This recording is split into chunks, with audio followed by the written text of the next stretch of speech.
This seaside resort on the east coast of the UK is called Scarborough, and it is ridiculously old and a little bit wonky. So today I want to photograph the weird and broken bits that for some reason these seaside towns seem to have in abundance. They all seem to be such a chaotic, beautiful mess. So come along with me and my little camera and I'll share each photo and the reason why I took it, in the hope that the next time you go out and shoot, it might trigger a fresh idea or something.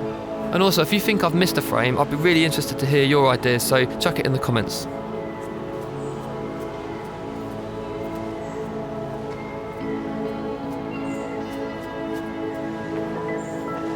Somehow this old Victorian tramway still works, and as it got to the top I looked up and saw the contrasting orangey reds against the blue sky, so put it in this like hero position. I really like the way that the clouds are sort of coming out from behind it.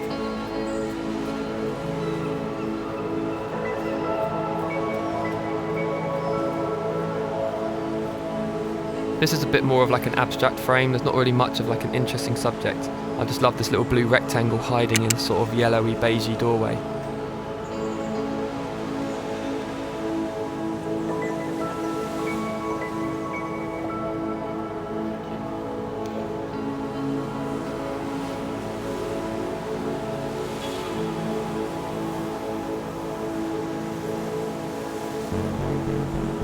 To begin with, my attention was caught by this little sign that just says Elvis, and for some reason just it being next to that little green door, I just sort of felt like it was a really grim version of like a stage door or something like that. But this area interested me even more because it kind of looks like it used to be inside, because there's an old checkerboard pattern on the floor. So I'm basically lining up a second composition of the same subject but introducing that floor into the bottom of the frame.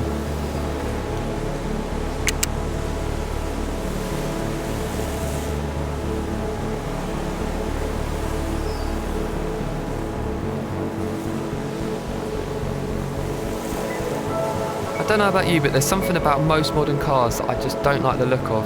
I don't know whether it's just that I can't appreciate it because it's in our time, and obviously we look back at the cars from the 60s and think they look wicked, but maybe our grandparents were way less impressed because they were just normal cars to them. But I swear the designs have just become way less interesting. They all just look like little boring bubbles driving around all over the place.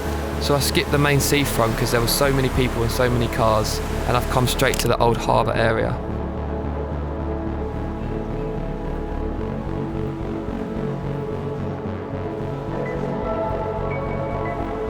On any other day I would have taken a picture of this red door. I have no idea why I didn't.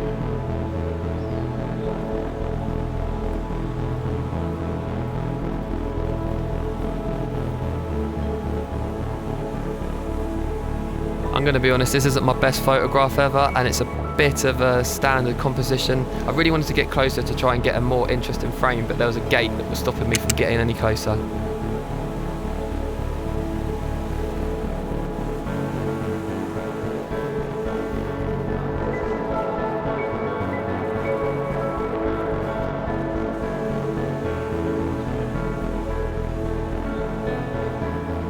There was actually quite a lot going on in this harbour. It was a lot busier than I was expecting, so I decided to try and build a bunch of little abstract frames, just concentrating on colour and shape to build as much of a pleasing image as I could.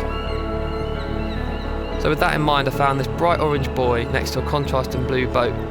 Obviously your eye's going to go straight to that bright colour, but I like the fact that the rope draws your eye over to the right where you can see the orange sun reflecting off of the sea and kind of balancing out the image.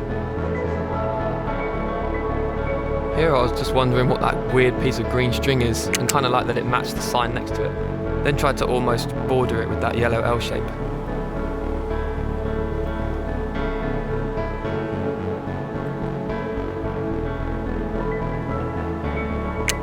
Why is that door so small? I took this picture because I just thought it was funny. It's so absurd that such a big boat would have such a specific zone to rescue people. It's like, sorry Steve mate, you seem to have gone over the starboard side. And yeah, you know, the rescue zone, that's on the port side, so you know the rules. So we'll probably just be leaving you there. Yeah, sorry about that, mate.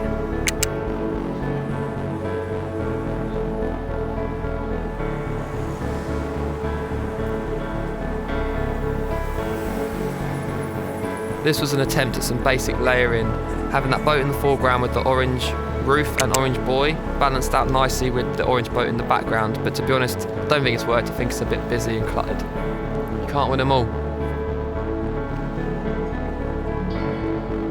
This one kills me because I really wish the fonts weren't completely shit. I love, that is such a weird building. The half blue, the half red, its placement right on the edge of the harbour, the matching chalkboards. But yeah, no offence to that company, but come on. It's like the paperclip in Microsoft Word chose those fonts for you.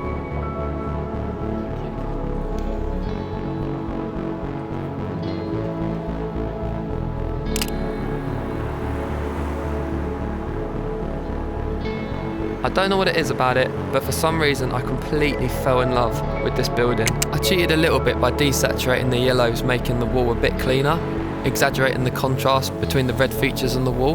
But yeah, I don't know what it is about it, I just loved it.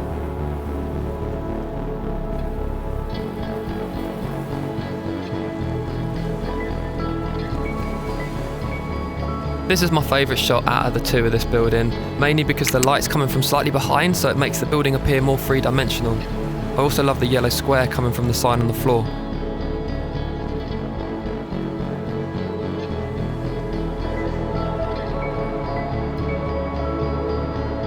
The ability to walk on water would have come in very handy here. I love this scene with the two boats and the fishermen standing on top of that wall, but I feel like I just needed to be about 20 metres closer, and I'd have been well chuffed, but it's fine.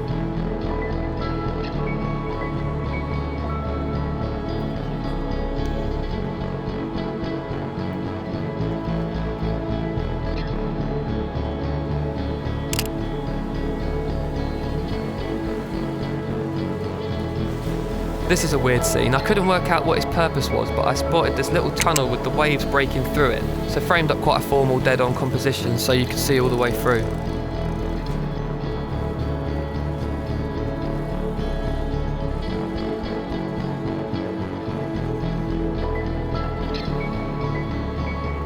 Lonely little yellow boat next to a clean blue backdrop.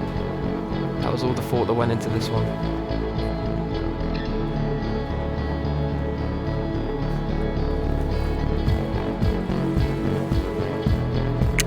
Now we're going back to a similar sort of abstract style that I started with when I got to the harbour.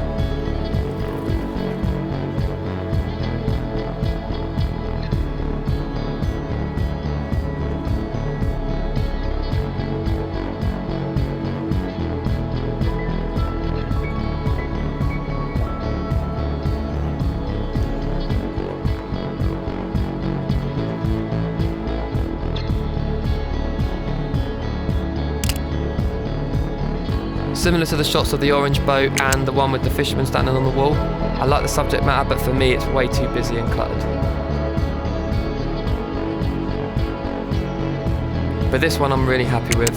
I wanted to frame it up so it looked like that blue rope was going down the bank, trailing all the way over, and then attaching to the boat to stop it from floating away. I guess if you can't tell an immediate story through an image, you can just make them up, right? Not tons going on in this one.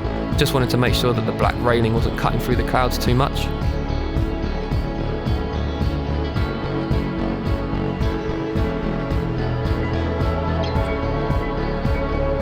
This one's definitely my favourite of the two shots I took of this scene.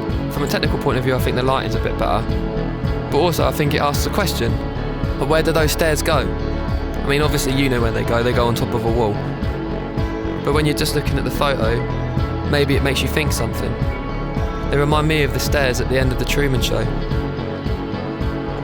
Which is good, hopefully.